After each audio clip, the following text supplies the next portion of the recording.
Good morning student. आज आपके लिए लेके आया हूँ गुजराती व्याकरण। पर मैं आज हिंदी में क्यों बात कर रहा हूँ? तो आज का जो ये टॉपिक है वो है अर्जी लेखन का। गुजराती व्याकरण है और ये है कॉम्पिटिटिव एग्जाम जो हो रही है, जैसे बैंकिंग है, रेलवे रिक्रूटमेंट है, यूपीएससी जीपीएससी, और अभी जो आ रहा है वो है जीजेएस, गुजरात जुडिशियल सर्विस। और उसके अंदर जो सबसे ज्यादा पूछे जाने वाला और सबसे ज्यादा मार्क्स कवर करने वाला, या नहीं आता है तो कम करने वाला, ये टॉपिक है, उसका नाम है अर्जी लेखन। तो आज शुरुआत करते हैं अर्जी लेखन के कुछ टॉपिक के द्वारा।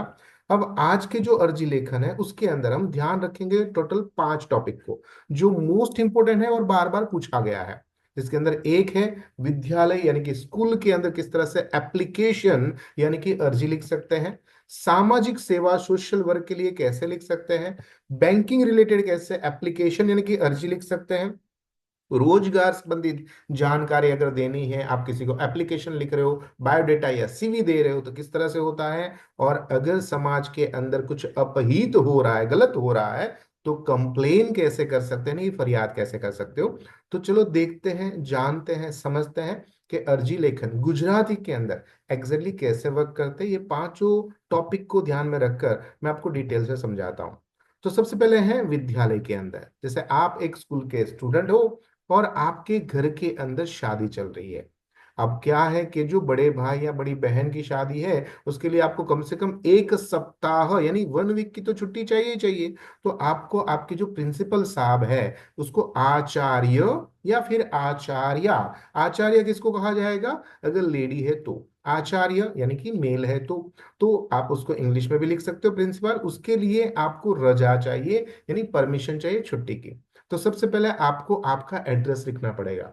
अब एड्रेस हमने आपके लिए एक बहुत ही खूबसूरत सा बना रखा हुआ है, एंड वो सबसे इजीएस्ट है। कैसे? क्योंकि काफी सारे लोग यहाँ पर क्या लिख देते हैं, सोसाइटी, कॉम्प्लेक्स, अपार्टमेंट, एंड ये जो सारी चीजें आपकी स्पेलिंग मिस्टेक करवाती है। दूसरा टॉपिक है वो है कोई भी जगह है वो किसी ना किसी के पास ही होती है। तो हमने लिखा 101 रामनगर श्यामनगर नी पास। देखो यहाँ पर कोमा है और नंबर्स हमेशा बेटा इंग्लिश में लिखना है, ठीक है।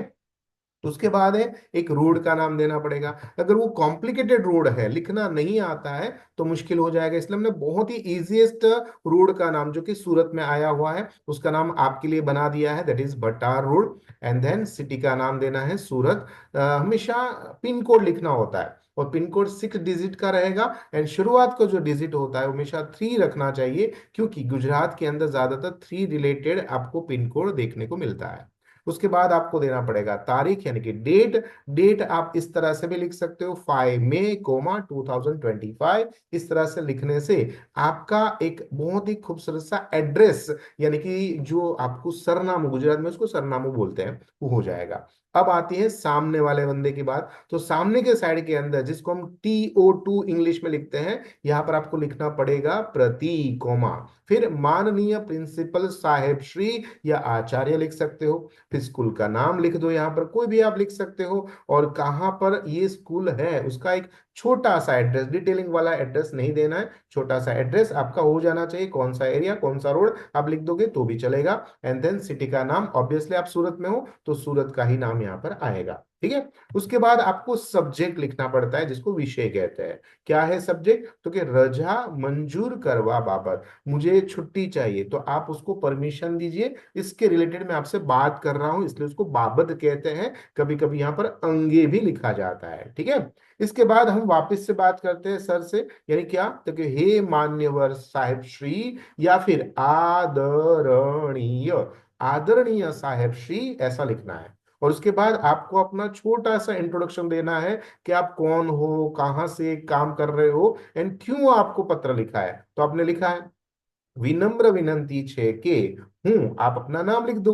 हूं नाम लिखा, फिर आप कौन से स्टैंडर्ड में हो और आपका कौन सा सेक्शन है तो वो बता दो, यानी कि तुम्हारू नाम, पची धोरण, और आपका जो क्लास है वो क्लास का सेक्शन आपको बता दो। फिर मैं विद्यार्थी छूं हूं, आप आपको बताओ कि कौन सी तारीख से लेकर कौन सी तारीख तक छुट्टी चाहिए। परफेक्शन देना बहुत जरूरी होता है एप्लीकेशन के अंदर। तो यहाँ पर लिखोगे कि हूँ जो यहाँ पर 5 में है, तो ऑब्वियसली 5 में के बाद का ही होना चाहिए, क्योंकि आज एप्लीकेशन लिख रहे हो, है ना। तो आप लेता होगे 10th में, है ना। 10th में के बाद आपको कितनी छुट्टी चाहिए, तो कि 7 दिन या 10 दिन की चाहिए, सप्ताह है तो उस हिसाब से आप अपना काउंटिंग करके यहाँ पर लिख दो कि हूँ तारीख डैश दरमियान रजानो जरूरियात धरावू छू, मुझे छुट्टी चाहिए। कारण के हमारा स्वास्थ्य आप लिख सकते हो, इसमें से कोई भी एक ऑप्शन ले सकते हो, इसलिए हमने इसको ब्रैकेट में लिखा है। देखो, स्वास्थ्य के कारण से कभी आपको बुखार आ गया, उसके कारण से भी हो सकता है। परिवार के अंदर कोई तकलीफ आ गई, कोई बीमार पड़ गया पिताजी दादाजी के हिसाब से, या फिर शादी है, या फिर घूमने जा रहे हो तीर्थ यात्रा के अंदर, तो जो भी वैलिड आपको सही लगता है वो यहाँ पर आप बता सकते हो।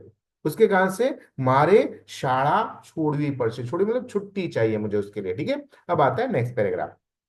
હું ખૂબ જ उत्सुक છું અને હું नियमित पर છું, मतलब मैं बहुत ही डिसिप्लिन के साथ काम करता हूँ, और हमेशा शाला के हर एक अभ्यास के अंदर मैं ध्यान भी देता हूँ, मैं आलतू फालतू स्टूडेंट नहीं हूँ। इसलिए लिखा है कि હું ખૂબ જ उत्सुक અને નિયમિત વિદ્યાર્થી છું, મારી શાળા તથા અભ્યાસ અંગે સંપૂર્ણ વફાદાર છું, મારી શૈક્ષણિક કારકિર્દી કોઈ અસર ના પડે તે માટે હું રજા પહેલા અને રજા પછી જે શીખવા જો વિષય હશે એનું પુનરાવલોકન यानी कि मैं रिवीजन कर लूंगा, अभ्यास कर लूंगा, અને જો જરૂર હશે તો હું મારા મિત્રો પાસે અથવા તો શિક્ષકની મદદ લઈ અને જે કઈ પણ મજી કમી, ઉણપ को मतलब कमी, ये थोड़े अच्छे शब्द इस्तेमाल करेगा, उणप हशे ये हूँ पूर्ण करी लेश। तो ये बहुत ही अच्छा प्रेजेंटेशन आपका अर्जी का लगता है, ठीक है। अब आता है थोड़ा आगे का। अब क्या क्या विगत है, जैसे आप अपना नाम बताओगे तो विद्यार्थी नु नाम, आपको पूरा आपका नाम लिखना पड़ेगा, कौन से स्टैंडर्ड में हो, सेक्शन में हो, तारीख जहां पर से आपको छुट्टी चाहिए उसका स्पष्ट रीजन बता दो, और शाला में पुनः जब आप वापस आओगे तो वो बता दो। इसके साथ है હું કોઈ પણ અગત્યની પરીક્ષા અગર હશે इसी दौरान તો તેનું હોમવર્ક છે, ક્લાસ વર્ક છે, એ પણ હું પૂર્ણ કરી લઈશ। जो जरूर होए तो હું શાળાએ જરૂરી दस्तावेजों, जैसे कि डॉक्टरी सर्टिफिकेट मांगते हैं ना, तो ये दस्तावेज भी मैं वहां पर देने के लिए तैयार हूं, कोई प्रॉब्लम नहीं है। આથી આપને નમ્ર વિનંતી છે કે કૃપા કરી મારી રજાને મંજૂર કરશો, હું આપનો હૃદયપૂર્વક આભારી રહીશ। फिर एंडिंग करते हैं, तमारो आभारी, आपका नाम, माता पिता का नाम अगर जरूरी है तो वो आप लगा सकते हो, आपका रोल नंबर बता दो, अगर कांटेक्ट नंबर देना चाहते हो तो कांटेक्ट नंबर एंड तारीख लिख दो। तो ये हो गया स्कूल के बारे में, ठीक है। अब चले जाते हैं, अगर सामाजिक कार्य कोई है, जैसे यहाँ पर दिया है कि तमारी शाला में स्वच्छता अभियान, यानी कि आप जो स्वच्छता अभियान है वो आपको भी ऐसा लगता है कि भाई स्कूल कॉलेज समाज राज्य देश सरकार करे तो साथ में मैं भी करूं, तो आपको भी एक वॉलेंटियर के हिसाब से, स्वयंसेवक के हिसाब से आपको सबके साथ सपोर्ट करना है, या आप परमिशन लोगे कि भाई मुझे भी स्वच्छता अभियान के अंदर ज्वाइन करना है, तो आप किसको लिखोगे, तो जो नगर पालिका होती है, म्यूनिसिपैलिटी होती है, उसके कमिश्नर को परवानगी परमिशन लोगे, तो उसके रिलेटेड यहाँ पर हमने एप्लीकेशन रेडी की है। तो सेम हमारा एड्रेस आएगा 101 रामनगर श्यामनगर निवासे बटा रोड सूरत 395001।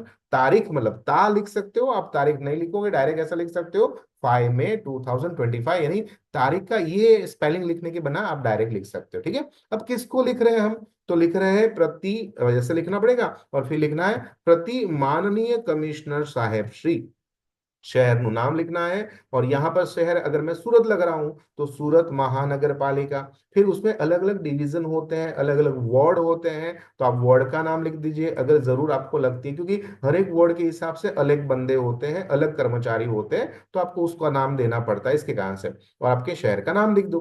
फिर आपका टॉपिक बता दिया आपने क्या, कि शहर में स्वच्छता अभियान योजना माटे परवानगी, परवानगी मतलब परमिशन के हिसाब से मैं आपको विनंती कर रहा हूं उसके बाबत में। फिर वापस से आप लिखोगे मान्यवर या आदरणीय साहेब श्री, विनम्र विनंती छे कि मारू नाम, जो भी आप अपना नाम लिख सकते हो, जैसे मैं अपना नाम लिख रहा हूं महेंद्र जोशी। आप अपना समूह का नाम लिख सकते हो, अगर आप कोई ग्रुप में काम कर रहे हो, कोई संस्था इंस्टीट्यूट से काम कर रहे हो, कोई स्कूल या कॉलेज से काम कर रहे हो, तो आप उसका नाम यहाँ पर लिख दो कि मारू नाम महेंद्र जोशी छे, हूँ माधव लैंग्वेज क्लासेस में एक संचालक छू, मतलब काम करने वाला बंदा छू, અને મારા શહેરમાં સ્વચ્છતા અભિયાન ચલાવવા માટે હું પણ इच्छुक છું। હાલમાં આપણા શહેરમાં કેટલાક વિસ્તારો, વિસ્તાર का मतलब क्या होता है, एरिया होता है ना, એ વિસ્તારની અંદર ખાસ કરીને જાહેર સ્થળ છે, બાગ બગીચા શાળા કોલેજ ના વિસ્તારમાં બજારોની અંદર ગંદકી વધી રહી છે। અને આ માત્ર સરકાર જ કામ કરે એ યોગ્ય નથી. આથી હું પણ એક આદર્શ નાગરિક છું.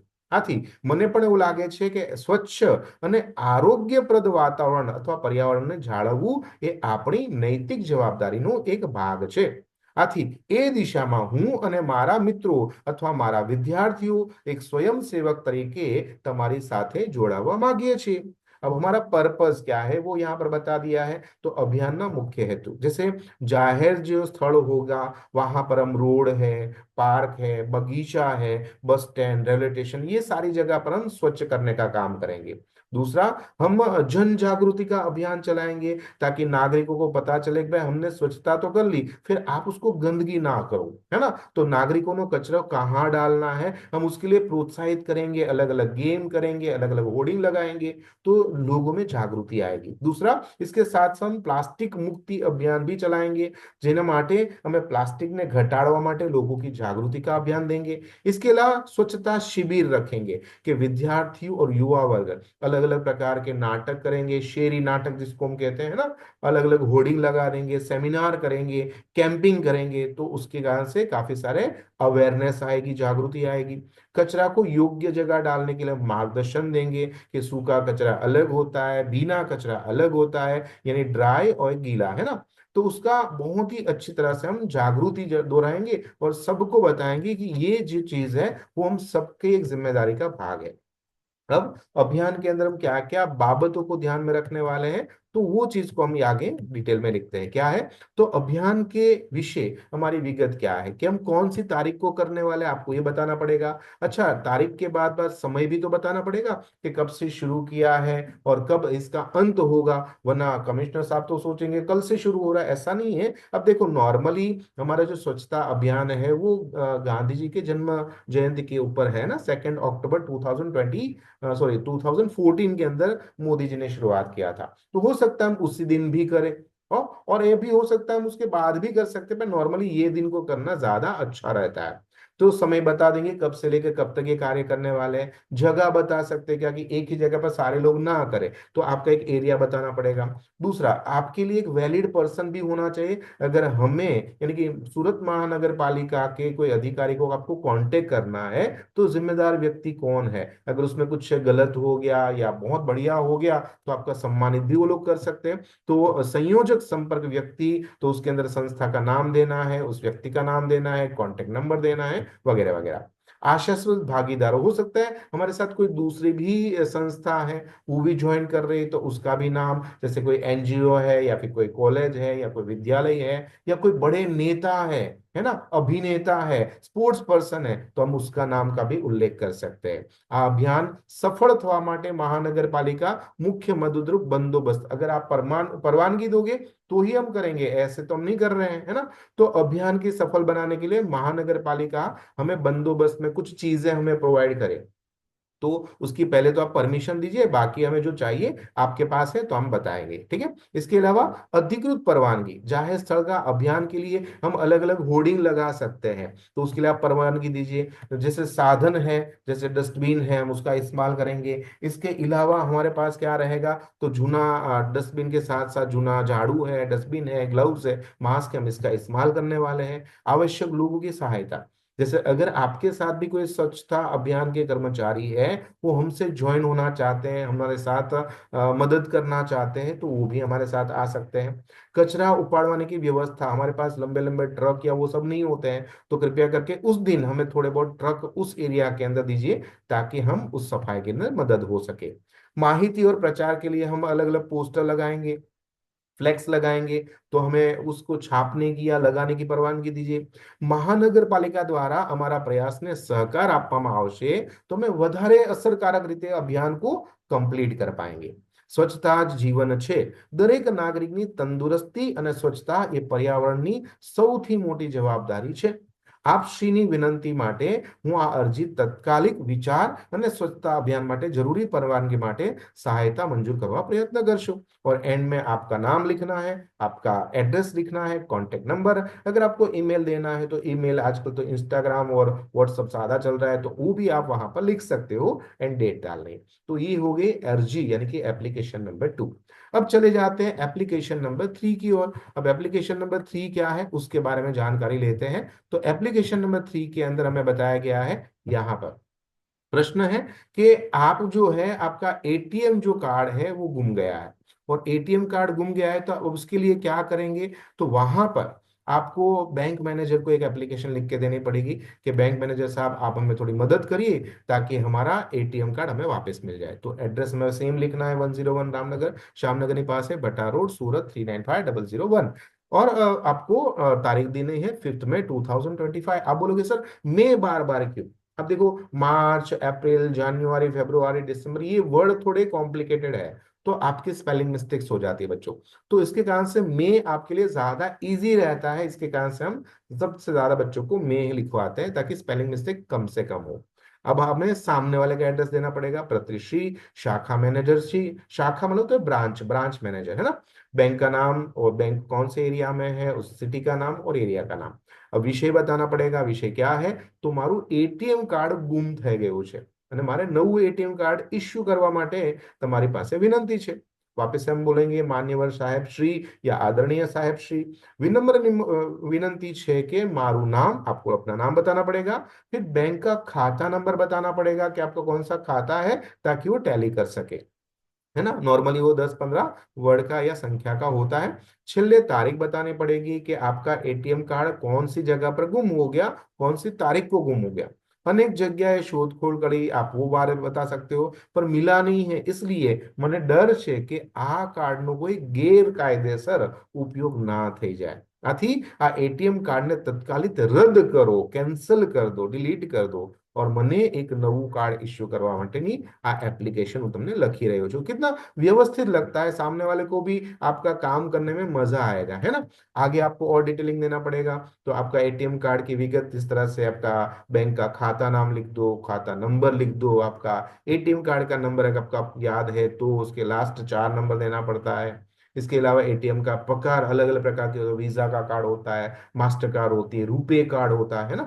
गुम होने की तारीख आप बता दो, कौन से एरिया में गुम हो गया है उस कार्ड की जानकारी देनी पड़ेगी। खाता में कोई छेतरपिंडी न थाय या उसका कोई मिसयूज ना हो थाय एनी माटे अनधिकृत व्यवहार न थाय ते माटे नम्र विनंती है कि मेहरबानी करीने आप ध्यान रखिएगा।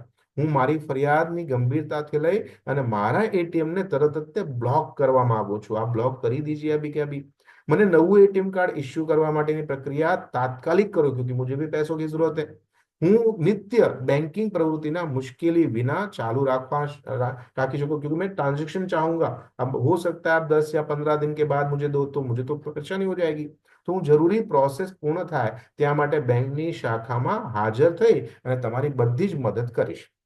સાથે હું ઓળખ માટેના મારા જેટલા પણ દસ્તાવેજો છે, डॉक्यूमेंट्स है, जैसे Aadhaar card, PAN card, driving licence, तो हूँ एक खाता के साथ आपके साथ टैली करवा सकता हूँ। पासबुक है, स्टेटमेंट है, ये जो सारी चीजें मैं रिप्लेसमेंट की विनंती देता हूँ। कृपा करी मारी अर्जी तात्कालिक कार्यवाही करवा माटे विनंती। નવું એટીએમ કાર્ડ જલ્દીથી પ્રાપ્ત થાય એની વ્યવસ્થા કરવામાં આવશે। આભારી, મારું आपका नाम लिख दो, आपका सरनामું लिख दो, संपर्क कांटेक्ट नंबर लिख दो, अगर ईमेल एड्रेस आपके पास है वो, और आप डेट डाल दो। तो कितना बढ़िया था, है ना। अब चले जाते सीधे फोर्थ के ऊपर। ये सब अलग अलग टाइप के हैं जो आपको अलग अलग जगह पर आपको एप्लीकेशन लिखने में मदद रूप होगा।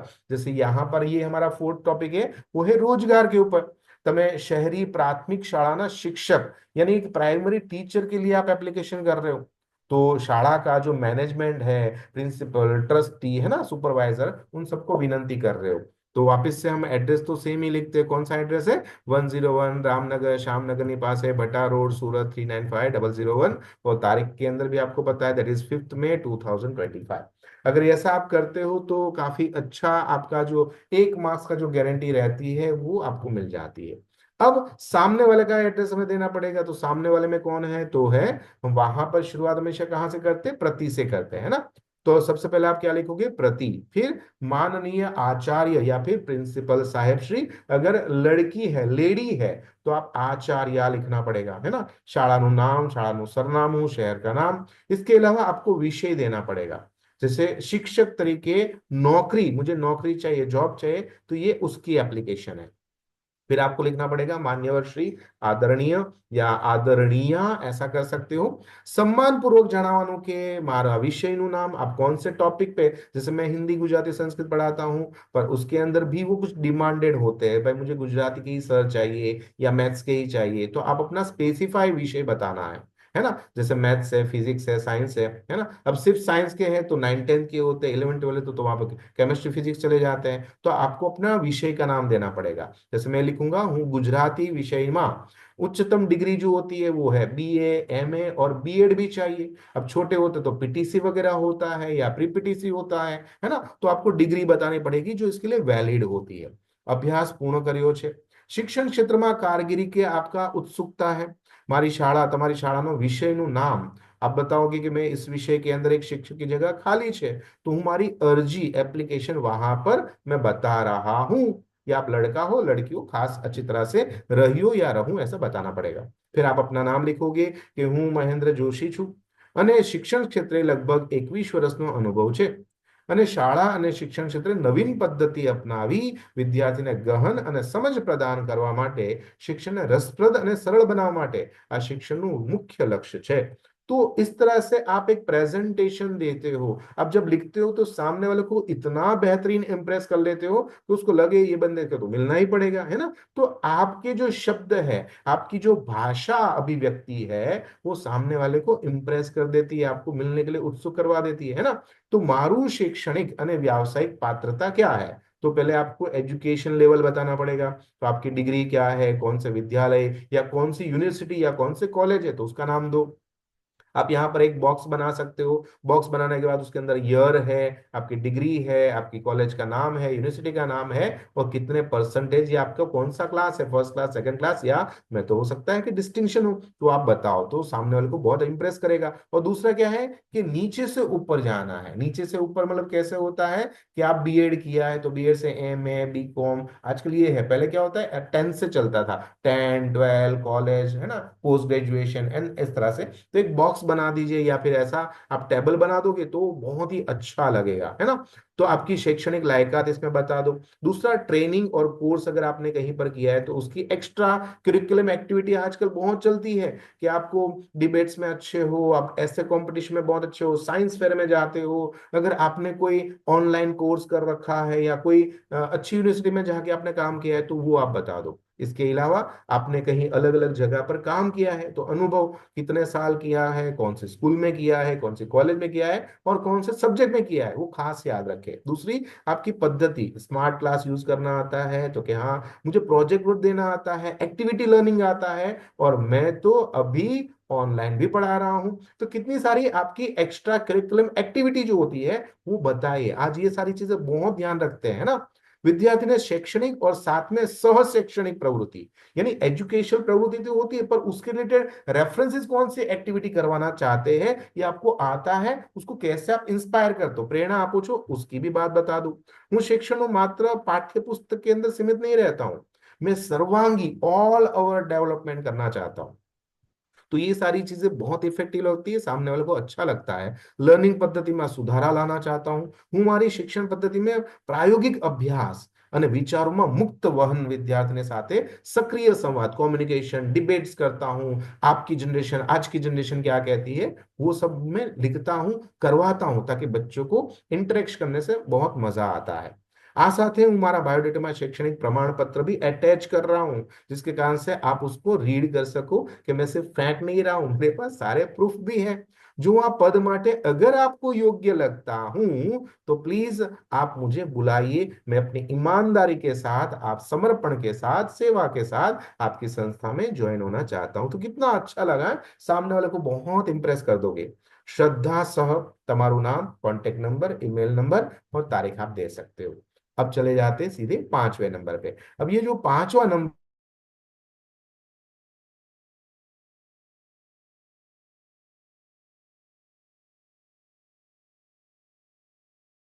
पांचवा नंबर जो है वो है आपको एक कंप्लेन करनी है। कंप्लेन किसको आप कर रहे हो? तो कि सूरत नगर पालिका को, कि आपके एरिया में बहुत ही खराब रास्ते हैं और उस खराब रास्ते पे काम करना बहुत मुश्किल हो रहा है, आना जाना मुश्किल हो रहा है। तो आप कंप्लेन करोगे, फरियाद करोगे। और ये भी जरूरी है कि कंप्लेन भी इस तरह से करो कि सामने वाले को बुरा ना लगे और आपका काम भी हो जाए। तो एड्रेस लिखना है 101 रामनगर श्यामनगर निवास सूरत, सूरत बड़ा रोड और फिफ्थ में, है ना। इसके बाद सामने वाले का नाम देना है, दैट इज माननीय कमिश्नर साहब श्री, शहर का नाम लिखना है, फिर महानगर पालिका। फिर विषय बताना है, खराब रસ્તાઓનો સમારકામ માટે વિનંતી। मान्यवर या आदरणीय साहब श्री, विनम्र विनंती છે કે હું, आपको अपना नाम लिखना है, एरिया का नाम बताना पड़ेगा कि यहांનો રહેવાસી છું। અમારા વિસ્તારમાં કેટલાય વર્ષોથી ભયંકર રસ્તાઓની સમસ્યાનો સામનો થઈ રહ્યો છે। મુખ્ય માર્ગો ઉપરાંત ગલીમાં ખાડાઓ છે, તૂટેલા રસ્તાઓ છે, वाहन चालकों या पगपाला जाने वाले मुसाफरों को भी बहुत दिक्कतें आ रही है। हमें आ समस्या ने अगाઉ પણ નોંધણી कंप्लेन की है, पर अभी तक कोई ठोस पगला લેવામાં આવ્યા નથી। આ રસ્તાઓને રોજ હજારો લોકો પસાર થાય છે, જેમાં સ્કૂલના વિદ્યાર્થીઓ છે, વૃદ્ધો છે, કામ करने वाले रोजगार માટે जाने आने वाले नागरिक है।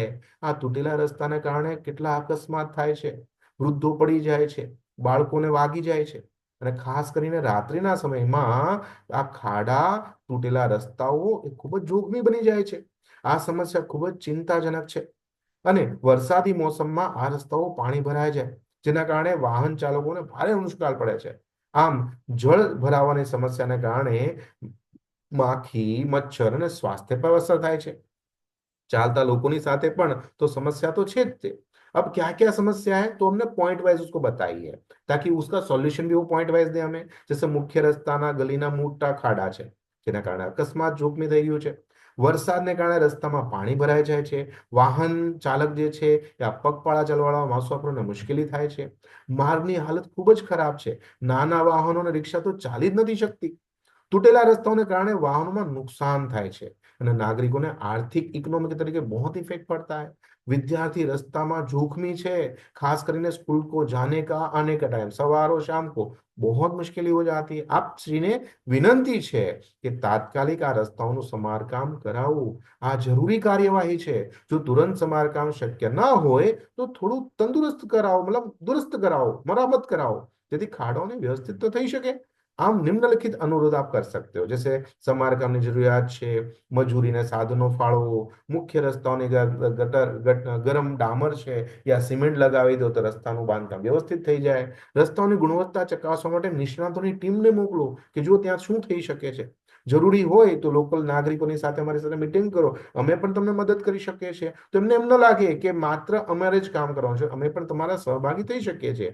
આમ અમારા વિસ્તારના રહીશો માટે મહાનગરપાલિકા હંમેશા તમે તમારા અમે આભારી રહીશું।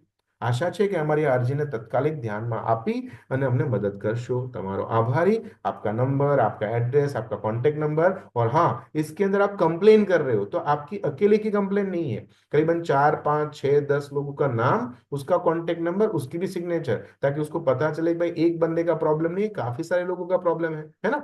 तो ये थी अर्जी लेखन, जो आई थिंक आपको गुजराती के लिए, आपको जुडिशियल के लिए, कॉम्पिटिटिव एग्जाम के लिए सब जगह पर काम आएगी। और आज हमने इसलिए हिंदी में आपके साथ बात की ताकि जो बहुत सारे लोग हैं जो इस गुजराती को पढ़ना चाहते हैं, ग्रामर को पढ़ना चाहते हैं, पर काफी सारी परेशानी आ रही है, तो इसका सॉल्यूशन था ये। आशा करता हूं मेरी इस बात को आप अच्छी तरह से समझ पाए होंगे। हाँ, गलतियां तो सबसे होती, मेरी अगर आपको दिख रही है तो आप भी प्लीज हमें बताइए ताकि हम अपने आप को दुरुस्त कर दें।